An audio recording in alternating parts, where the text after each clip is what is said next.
अस्सलाम वालेकुम। First of all हमने शाह प्रॉपर्टी विज़िट किया और यहाँ पे हमने ऑलरेडी अच्छा गाइड किया। दैन हमने विज़िट किया है तो केसर टाउन 54 ब्लॉक में मैंने प्लॉट अभी लिया है। सारी डॉक्यूमेंटेशन इन्होंने हमें गाइड किया है कि चीज़ हमें कि पेपर्स हमें गवर्नमेंट से मंजूर शुदा पेपर्स हमें दिखाए हैं, उसके हम 100% सेटिस्फाई होने के बाद मैंने इनसे वो प्लॉट बाई किया और जैसे आगे आने वाले वक्तों में मैं इसको काफ़ी ग्रो करता हुआ देख रहा हूँ। तो जो लोग अभी तक नहीं आ सके तो उनसे मेरी ख्वाहिश भी है और रिक्वेस्ट भी है कि यहाँ पे अपनी सारी इन्वेस्टमेंट जो है इन्वेस्ट करें। और मेरे ख्याल से मेरे पॉइंट ऑफ व्यू से कि ये जगह अभी फ़िलहाल इन्वेस्टमेंट के लिए बहुत अच्छी है क्योंकि ये आने वाले वक्तों में आपको डबल कर देगी।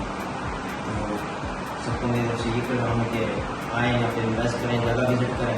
इकबाल भाई बहुत अच्छा गाइड करते हैं, एक चीज़ आपको लेके चलते हैं और सारा बागाना यहाँ पे माहौल